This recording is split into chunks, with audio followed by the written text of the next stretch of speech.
Ketika kita berbicara tentang mencerdaskan kehidupan bangsa, maka pendidik menjadi kuncinya.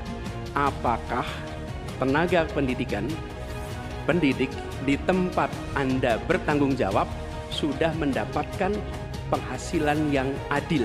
Ada puluhan ribu guru honorer belum diangkat jadi guru P3K.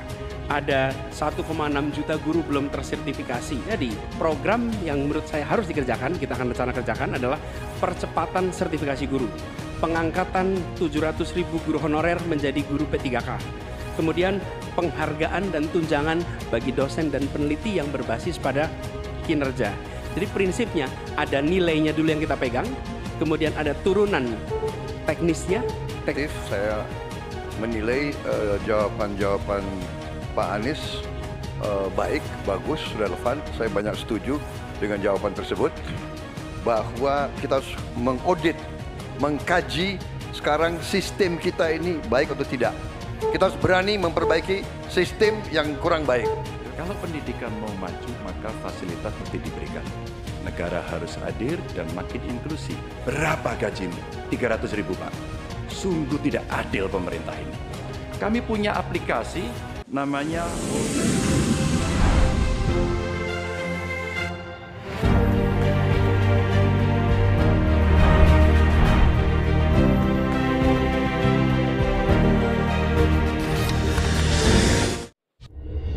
tanggung jawab guru dan dosen makin berat, namun kontribusinya kurang dihargai. Meskipun anggaran pendidikan mencapai 20% APBN, kualitas pendidikan terhambat oleh kecilnya gaji, minimnya fasilitas, dan beban administrasi yang berlebihan. Pertanyaannya, bagaimana komitmen dan apa program yang akan dilakukan paslon untuk meningkatkan kesejahteraan serta kompetensi guru dan dosen? Waktu Bapak 2 menit dimulai saat Bapak berbicara. Terima kasih. Ketika kita berbicara tentang mencerdaskan kehidupan bangsa, maka pendidik menjadi kuncinya. Kita ingin pendidik bisa mendidik anak-anak kita. Karena itu kita harus bertanggung jawab dengan penuh atas kesejahteraan pendidiknya, agar dia bisa konsentrasi mendidik anak-anak kita. Prinsip itu harus dipegang oleh seluruh penanggung jawab kebijakan di seluruh Indonesia. Kalau kita punya pegangan itu, maka terjemahannya mudah. Terjemahannya ada pertanyaan, apakah tenaga pendidikan, pendidik di tempat Anda bertanggung jawab sudah mendapatkan penghasilan yang adil, penghasilan yang setara? Jadi masalah-masalah yang kita miliki sekarang, misalnya ada puluhan ribu guru honorer belum diangkat jadi guru P3K.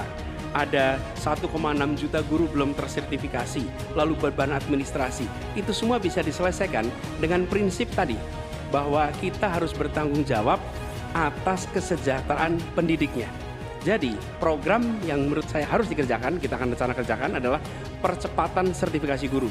Pengangkatan 700 ribu guru honorer menjadi guru P3K. Kemudian beasiswa untuk anak guru dan anak dosen serta anak tenaga kependidikan. Jangan sampai mereka mendidik ratusan anak, tapi anaknya tidak pernah bisa menyelesaikan pendidikan sampai tuntas. Kemudian penghargaan dan tunjangan bagi dosen dan peneliti yang berbasis pada kinerja. Dan yang tidak kalah penting adalah mengurangi beban administrasi. Dosen beban administrasinya luar biasa besar. Dosen itu mengajar, meneliti melalui pengabdian masyarakat. Tapi jangan diberikan beban administrasi yang terlalu besar. Jadi prinsipnya ada nilainya dulu yang kita pegang, kemudian ada turunan teknisnya, teknokrasi yang tadi saya sampaikan, dan kemudian bebaskan dari beban-beban yang tidak perlu. Demikian jawaban kami. Terima kasih. Selanjutnya kami persilakan kepada calon presiden nomor urut 2 Bapak Prabowo Subianto untuk menanggapi atas jawaban yang disampaikan oleh Bapak Anies Baswedan. Waktu Bapak 1 menit dimulai saat Bapak berbicara. Secara garis besar ya, secara objektif saya menilai jawaban-jawaban Pak Anies baik, bagus, relevan. Saya banyak setuju dengan jawaban tersebut. Mungkin maklum beliau mantan Menteri Pendidikan begitu. Siap, Bapak. Tapi enggak, saya sangat sependapat. Saya mau nambahkan bahwa kita harus mengaudit, mengkaji sekarang sistem kita ini baik atau tidak. Karena banyak sekali kebocoran-kebocoran dalam alokasi dana yang diturunkan sampai ke tingkat kabupaten dan sebagainya. Ini menyangkut memang masalah mental dan budaya banyak pejabat-pejabat kita. Jadi kita harus koreksi diri, kita harus audit, dan di mana masalah sistemik yang kurang baik harus kita perbaiki. Kita harus berani memperbaiki sistem yang kurang baik. Terima kasih. Masih ada waktu Bapak. Selanjutnya kami berikan kesempatan kepada calon presiden nomor urut 3 Bapak Ganjar Pranowo untuk menanggapi atas jawaban yang disampaikan oleh Bapak Anies Baswedan. Waktu Bapak 1 menit dimulai saat Bapak berbicara. Kalau pendidikan mau maju, maka fasilitas mesti diberikan. Negara harus hadir dan makin inklusif. Nah, ketika kita bicara pada pendidiknya atau gurunya, saya mau bercerita pengalaman saja. Ketika guru SMA, SMK, SLB diberikan pada provinsi, maka pada saat itu yang saya tanya pertama adalah, berapa gajimu? 300.000 Pak. Sungguh tidak adil pemerintah ini.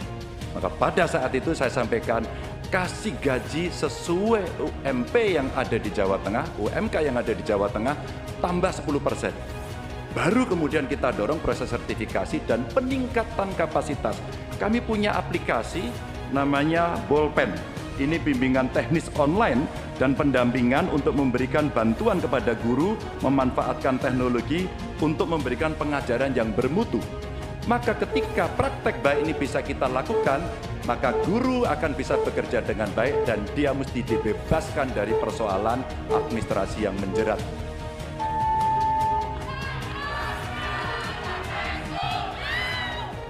Selanjutnya, calon presiden nomor urut 1 Bapak Anies Baswedan untuk merespon tanggapan dari calon presiden nomor urut 2 dan juga calon presiden nomor urut 3. Waktu Bapak 1 menit dimulai saat Bapak berbicara.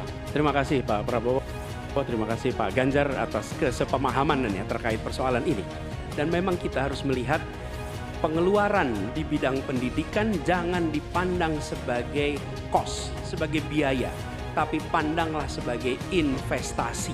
Karena itu negara jangan pelit kalau bicara tentang investasi di bidang pendidikan. Dan jangan pelit kalau sama guru. Jangan pernah kita memberikan yang seminim mungkin untuk guru. Berikan yang adil sehingga mereka bisa konsentrasi.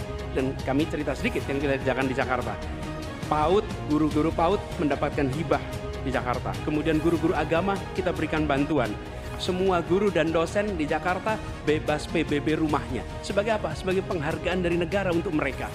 Jadi kita berikan dukungan kepada guru dalam artian status, dosen juga begitu, kemudian penghasilannya dan kehormatannya. Pandang ini sebagai investasi untuk Indonesia menjadi negeri yang tercerdaskan. Terima kasih.